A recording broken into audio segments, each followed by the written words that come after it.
এই ভিডিওটা শুনেন, এটা খুব মূল্যবান আলোচনা করেছেন উনি, শুনেন। আদর্শগতভাবে দেখলাম যে বিএনপির চেয়েও বেটার আদর্শ বহন করে জামাত ইসলামী। আমি জামাত ইসলামকে জানতাম না, পড়তাম না। জামাত ইসলামের রাজনীতির কারণে তাদেরকে আমরা আমার বিএনপির প্রতিপক্ষ মনে করতাম। আমি মনে করতাম এরা আমার বিএনপির জন্য আগামী দিনে প্রতিপক্ষ হয়ে দাঁড়াবে, শত্রু হয়ে দাঁড়াবে। তাই কি আজকে দাঁড়িয়েছে না? যে কথাটা আমি 91 সালে বলছি, আজকে তাদের সঙ্গে বন্ধুত্ব করছেন, তাদেরকে তারা একদিন আপনার প্রতিপক্ষ হয়ে দাঁড়াবে, আমার প্রতিপক্ষ হয়ে দাঁড়াবে। আমি 91 সালে আমার বিরুদ্ধে জামাত ইলেকশন করেছে, কাজে আমি দেখেছি জামাত আমাকে ছাড় দেয় নাই। কাজে আমি বলেছি আজকে তো বিএনপিকে লড়তে হচ্ছে জামাতের বিরুদ্ধে, তাহলে এই লড়াইটা তো এখন শুরু করলেন কেন?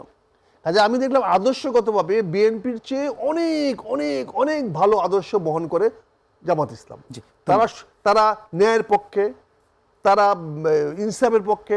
সবচেয়ে বড় কথা হলো তারা দুর্নীতি এবং ধান্দাবাজ, দখলবাজ, তারপরে এই চাঁদাবাজের বিরোধী, এবং তারা সৎ এবং ন্যায় এবং ইনসাফের সমাজ প্রতিষ্ঠা করতে চায় এবং আল্লাহর আস্থা অর্জন করে আল্লাহকে খুশি রেখে রাজনীতি করতে চায়। তো সেটা আমার কাছে মনে হয়েছে অনেক বেশি আদর্শগতভাবে অনেক বেশি উত্তম আমার সাবেক দলের চেয়ে।